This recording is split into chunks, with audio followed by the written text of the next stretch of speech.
Desde el púlpito de First Baptist Church en Dallas, Texas, esto es Camino a la Victoria con el Dr. Robert Jeffress. Hola, soy el Dr. Humberto González y te doy la bienvenida a Camino a la Victoria. En los primeros versículos de la Biblia leemos: en el principio creó Dios los cielos y la tierra. Pero fuera de las Escrituras, ¿existe alguna evidencia tangible que demuestre que Dios existe? Es una pregunta legítima que, aunque muchos no expresan, guardan en sus corazones. En esta nueva serie de enseñanzas, el Dr. Robert Jeffress abordará algunas de las mayores dudas sobre la existencia de Dios.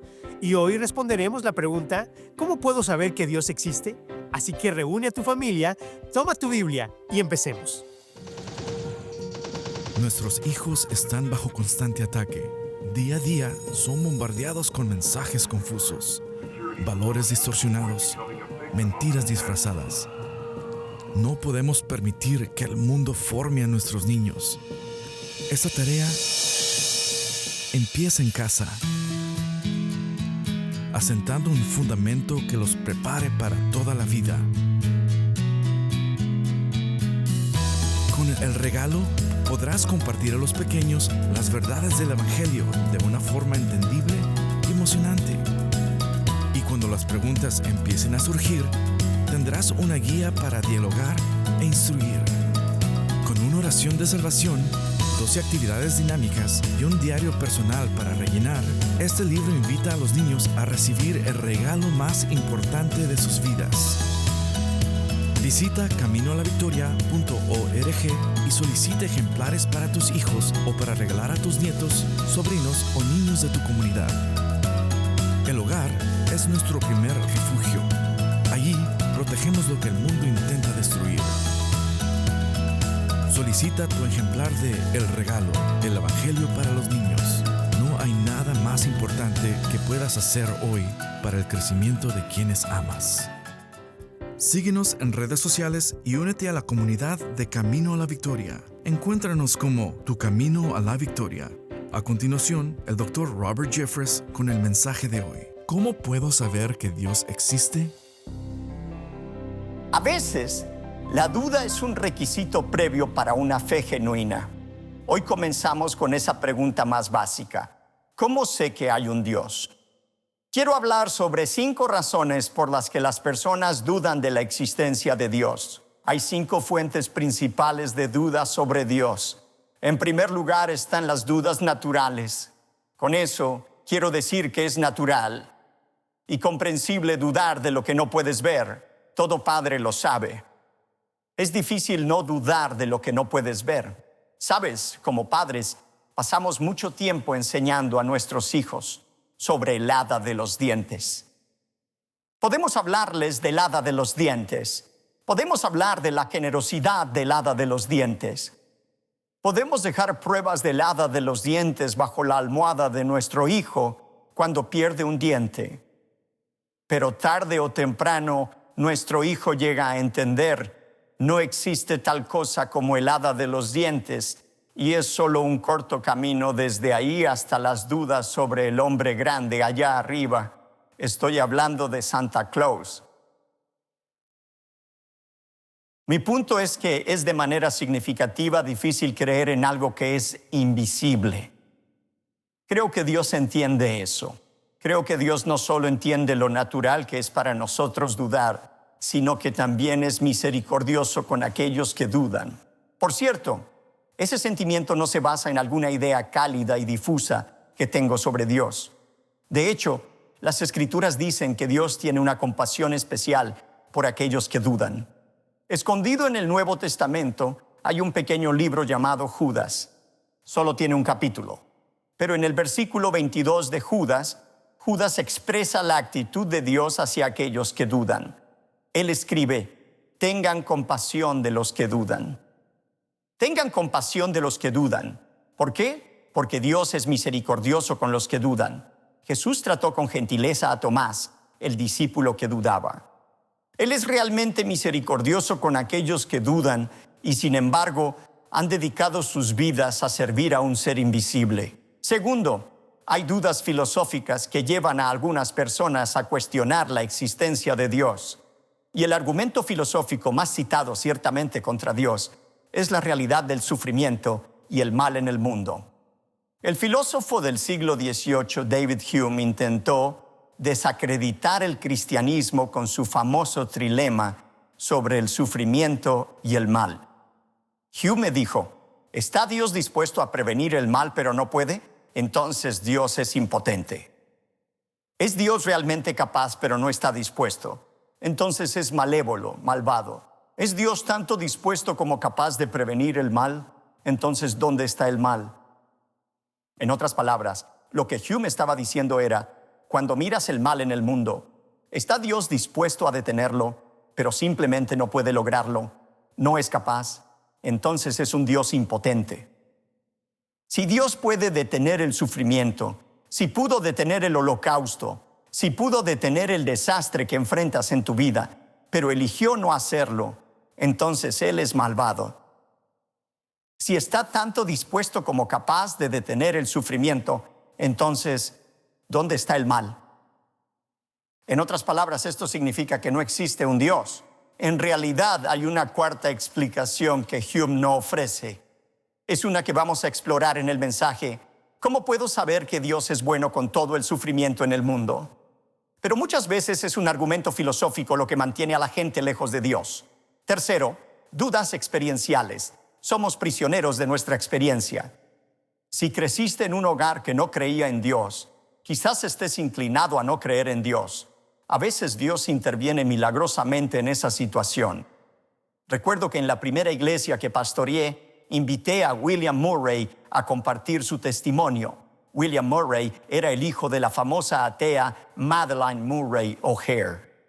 Y habló en su testimonio sobre cómo observó la miseria, la infelicidad, el descontento de su madre con la vida. Ella era tan infeliz que él decidió rechazar su sistema de creencias, que era un sistema de incredulidad en Dios, y así fue como se convirtió en cristiano. Pero lo único que hace que las personas nieguen la existencia de Dios es sentirse decepcionados por Dios. Esa es la experiencia que hace cuestionar a Dios: la pérdida de un hijo, la traición de una pareja, el abuso de un padre, las oraciones no respondidas. Todo esto hace que las personas se sientan profundamente decepcionadas con Dios y lleguen a la conclusión de que no debe haber un Dios. Un ejemplo de eso es Ted Turner, el magnate de los medios que fundó la cadena CNN. Creció en un hogar cristiano, pero rechazó el cristianismo después de orar noche tras noche para que su hermana se sanara de una terrible enfermedad, y en cambio, ella murió. ¿Cuál fue la conclusión de Turner? Llegó a la conclusión de que, cito, el cristianismo es una religión para perdedores. Una cuarta fuente de dudas sobre Dios son las dudas espirituales. ¿Sabes? A menudo pensamos en los ateos como esas personas muy inteligentes que han examinado toda la evidencia y en algún lugar descubrieron la prueba concluyente donde se demuestra que no hay Dios. Y estamos un poco intimidados por los ateos. Pensamos que son más inteligentes. Yo mismo fui víctima de ese miedo. Hace algunos años me invitaron a participar en televisión y debatir con el presidente de la Asociación Americana de Ateos. Confieso que estaba nervioso por hacerlo. Pasé toda la noche anterior preparándome, estudiando y afinando mis argumentos, temeroso de que este tipo sacara de su aljaba alguna flecha ardiente que destruiría el cristianismo para siempre. No debería haber tenido miedo en absoluto. Cuando llegó mi turno y lo escuché, sus argumentos eran completamente tibios. No tenía nada que decir. Y me recordó nuevamente que la razón por la que la mayoría de los ateos rechazan a Dios no es por motivos intelectuales, es por razones morales y espirituales. No quieren admitir que hay un Dios al que deben rendir cuentas. Vimos eso en el pasaje que leímos esta mañana. Abran sus Biblias en Romanos 1, versículos 18 al 20. Pablo está hablando de aquellos que rechazan a Dios. Porque la ira de Dios se revela desde el cielo contra toda impiedad e injusticia de los hombres que detienen con injusticia la verdad. Porque lo que de Dios se conoce les es manifiesto, pues Dios se lo manifestó. Ahora capten esto, subrayen esto, porque las cosas invisibles de Él, su eterno poder y deidad, se hacen claramente visibles desde la creación del mundo, siendo entendidas por medio de las cosas hechas, de modo que no tienen excusa. Cualquiera y todos pueden mirar hacia arriba y saber que no hicieron ese sol, no hicieron esa nube, no hicieron esa estrella. Hay algo o alguien más grande que nosotros.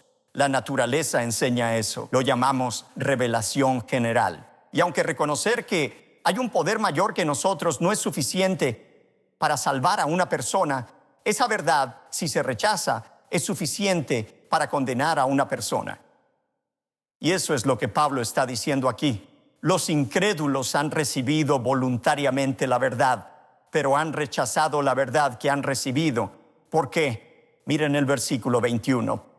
Pues habiendo conocido a Dios, no le glorificaron como a Dios, ni le dieron gracias, sino que se envanecieron en sus razonamientos, y su necio corazón fue entenebrecido.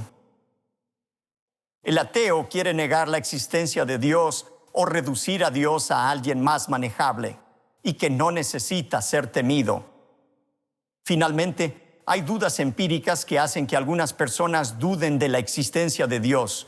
Richard Dawkins es otro de esos nuevos ateos.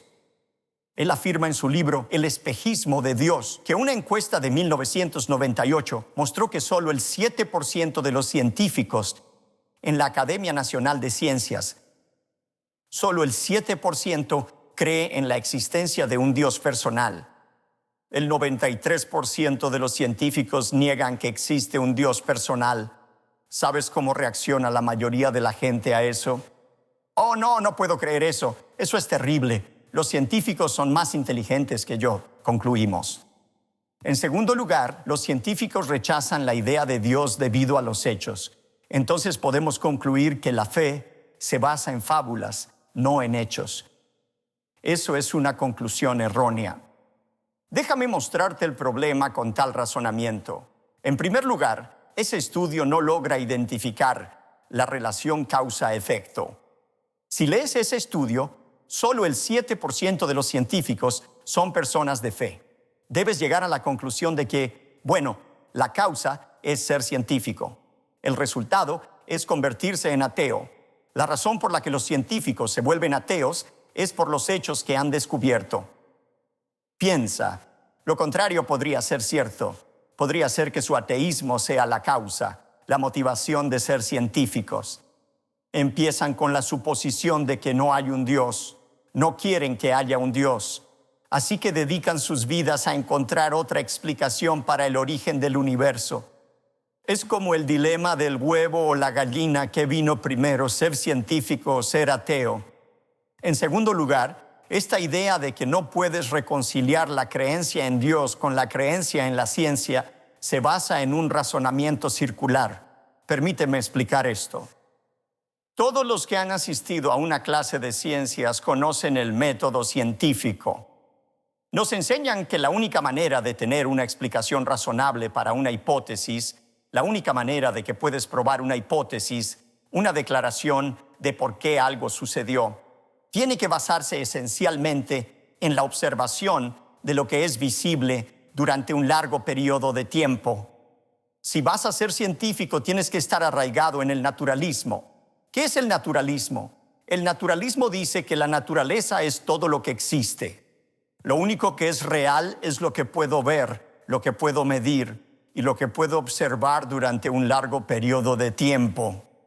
Y así, por lo tanto, si vas a explicar cómo el universo llegó a tener existencia, tu explicación tiene que basarse en lo natural. Por definición, la ciencia no permite lo sobrenatural, aquello que está por encima de la naturaleza.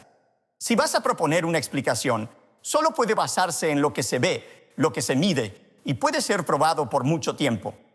Ahora, eso es un razonamiento circular. Permíteme ilustrar lo que quiero decir con eso. Supongamos, por el bien del argumento, que hay un ser trascendente en algún lugar que creó todo lo que podemos ver. ¿No sería eso definitivamente una explicación científica? está basada en la verdad. Hay algo invisible que definitivamente creó todo. Eso sería no solo una explicación científica, sino también espiritual. Estaría basada en la realidad. Pero esto es lo que ha sucedido. Los científicos han permitido que la ciencia se equipare con la realidad y la religión, las creencias espirituales como no realidad. La ciencia pertenece al aula porque está basada en su esencia en la realidad. El creacionismo pertenece al aula de la escuela dominical porque se basa en lo invisible. Es un razonamiento circular. Alvin Plantinga es un filósofo y lo explica perfectamente cuando habla sobre la absurdidad de tal argumento circular. Dijo que es como el borracho que se empeñaba en buscar las llaves perdidas de su coche solamente bajo la farola de la calle, alegando que allí la luz era mejor. De hecho, le va mejor al borracho. Insistiría en que, como las llaves serían difíciles de encontrar en la oscuridad, deben estar bajo la luz. Hoy y la siguiente semana vamos a examinar 4 argumentos poderosos para la existencia de Dios. Hoy vamos a examinar solo el primero, y es la evidencia cosmológica. En realidad, podría resumir este argumento de esta manera: ¿por qué hay algo en lugar de nada? ¿Por qué hay algo en lugar de nada? Mira a tu alrededor ahora mismo. Levanta la vista de tus notas. Mira alrededor. ¿Por qué hay un púlpito? ¿Por qué hay un pastor? ¿Por qué hay alguien sentado a mi lado? Si pudiéramos mirar arriba, ¿por qué hay un sol, una luna y estrellas?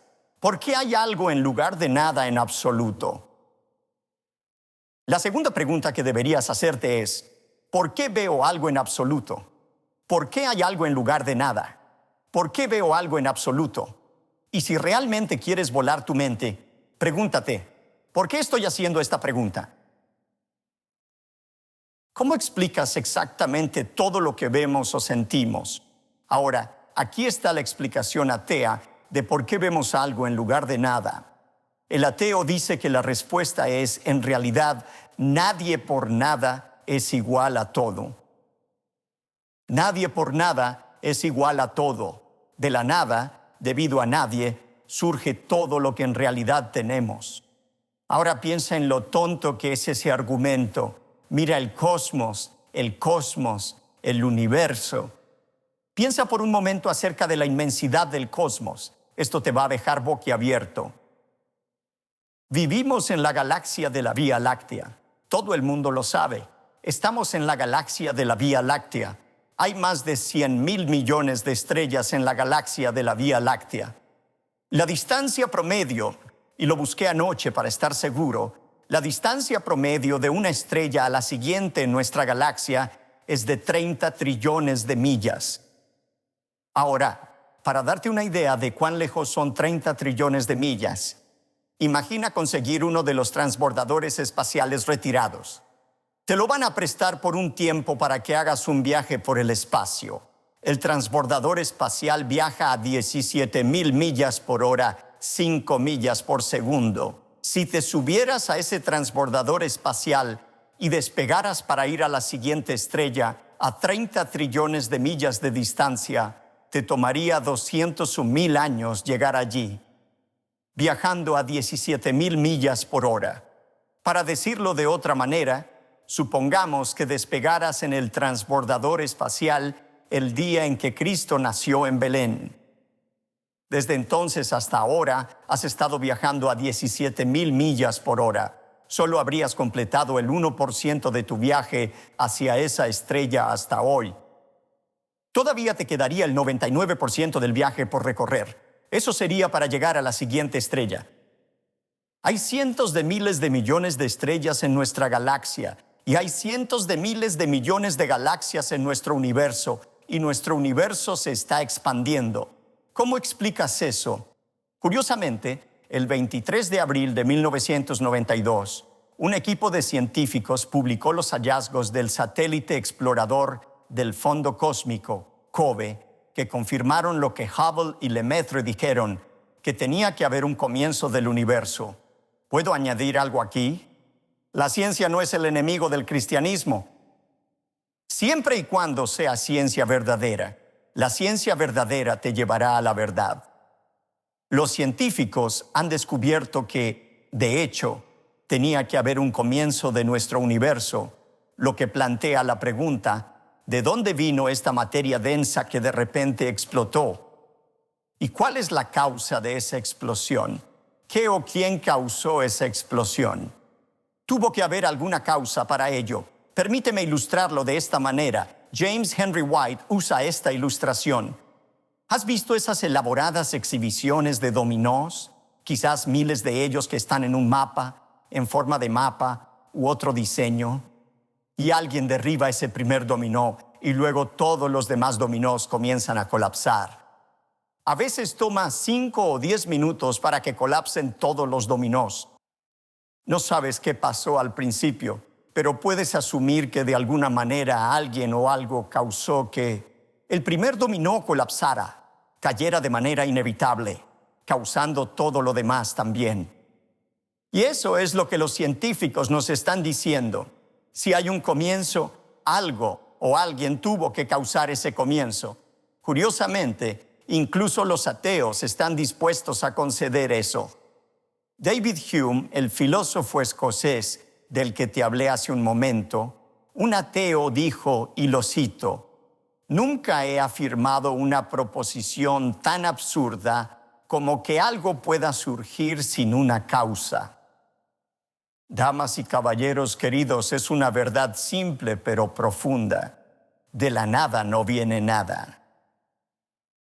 Cualquier cosa que tenga un comienzo tiene que tener una causa. Sé lo que estás pensando, me estás mirando, puedo leer tu mente. Piensas, espera un minuto, pastor. Acabas de decir que el universo, como mencionaste en tu explicación, tenía que tener una primera causa. Y piensas que es Dios quien creó a Dios. ¿De dónde vino Dios? Ahora, no pierdas este punto. Tanto los ateos como los creacionistas están de acuerdo en este punto, que si algo es eterno, no tiene que tener una primera causa. Aquí la diferencia. Los ateos creían que el universo mismo era eterno, sin necesitar una primera causa. El universo era eterno, no requería una primera causa, pero ahora la ciencia, verdadera ciencia, concluye que hubo un comienzo del universo, y debido a que hubo un comienzo, ahora tiene que haber una causa, una primera causa para el universo, para la materia y para la energía que causó la explosión. Curiosamente, ese nuevo ateo, Richard Dawkins, quien escribió El espejismo de Dios, concede mucho que podría haber una primera causa. En una entrevista con la revista Time, Dawkins dijo, cito, «Podría haber algo increíblemente grandioso e incomprensible y más allá de nuestra comprensión actual». Cuando el reportero le preguntó si ese algo podría ser de alguna manera Dios, Dawkins respondió que sí. Pero también podría ser cualquiera de 1,000 millones de dioses. Podría ser el Dios de los marcianos o de los habitantes de Alpha Centauri. La posibilidad de que sea un Dios particular, Yahvé, el Dios de Jesús, es exageradamente pequeña. Me encanta la réplica del autor Mark Mittelberg a la declaración de Dawkins. Dijo, puedes llamarlo como quieras, pero la evidencia del origen del universo nos dice mucho sobre cómo es. Y la descripción suena asombrosamente similar a lo que la Biblia nos dice sobre un Dios llamado Yahvé, el Dios de Jesús, el creador del mundo. A menudo preguntamos, ¿y si hay un Dios, por qué no se ha revelado? No toma en cuenta todas las formas en que se ha revelado, comenzando con el cosmos, con la naturaleza. El salmista declaró en el Salmo 19, los cielos cuentan la gloria de Dios y el firmamento anuncia la obra de sus manos. Cuando al famoso astronauta John Glenn se le dio permiso a los 77 años para volar en el transbordador espacial. En ese vuelo, mientras miraba por la ventana del avión, comentó, mirar este tipo de creación tan majestuosa y no creer en Dios es para mí algo imposible. Ahora, consideremos una cosa que dijo el ateo Richard Dawkins. Es un gran salto desde una primera causa de la creación al Dios de Abraham, Isaac y Jacob. Es difícil obtener eso del argumento cosmológico, pero afortunadamente esa no es la única evidencia que Dios ha dejado. Hay otros 3 conjuntos de huellas de Dios que vamos a examinar la próxima vez en detalle, que nos ayudan a responder la pregunta: ¿cómo puedo saber que hay un Dios?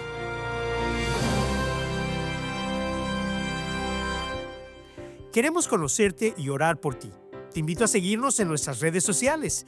Puedes encontrarnos como Tu Camino a la Victoria. Y nos encantaría recibir tus peticiones, preguntas y testimonios sobre cómo este programa ha sido de bendición para ti. Quédate con nosotros. Volveré en un momento para compartirte lo que veremos en el próximo episodio. ¿Estás buscando amistades genuinas? ¿Un lugar donde tu identidad latina sea celebrada y puedas experimentar a Dios de una forma única? En First Dallas en español, somos una comunidad de personas como tú, unidas con un propósito: vivir la fe en familia. Cada domingo nos reunimos para aprender la palabra de Dios y alentarnos mutuamente, en el estilo que hace emocionar a nuestro corazón. Me gusta adorar a Dios en mi idioma materno, que es el español. No importa el país que tú seas, siempre hay una esperanza, algo que nos va a unir, y es en Jesucristo y su palabra, su obra, su mensaje. Con el tiempo de sentirme en una gran iglesia se ha sentido más pequeña y más íntima, en un sentido que es algo tan hermoso que puedo experimentar cada semana. El doctor Humberto González, Dios lo ha estado usando para levantar este ministerio. Acompáñanos a nuestro servicio en español. Aquí, tu fe y tu cultura se celebran en comunidad. Incluso el ateo más escéptico debe admitir que es posible que exista un Dios. La existencia misma del universo es difícil de explicar de otra manera. Afortunadamente, Dios ha dejado sus huellas en el universo y ellas nos proporcionan evidencia de quién es Él. La próxima semana exploraremos otros poderosos argumentos que respaldan la existencia de Dios. Recuerda que estamos aquí para penetrar la oscuridad con la luz de la palabra de Dios. Por ahora te dejo con un pequeño adelanto del siguiente episodio. Hasta la próxima semana. Si limitas la ciencia solo a lo que se puede ver, observar y medir, entonces, de manera significativa, te va a costar creer en Dios. Pero si crees en algo que trasciende lo natural, lo sobrenatural, no puedes probarlo, pero puedes hacer la pregunta: ¿hacia dónde nos lleva la evidencia? Y ese es el problema. No te pierdas el próximo episodio. El Dr. Robert Jeffress continuará respondiendo la pregunta: ¿cómo puedo saber que Dios existe? Te esperamos aquí en Camino a la Victoria.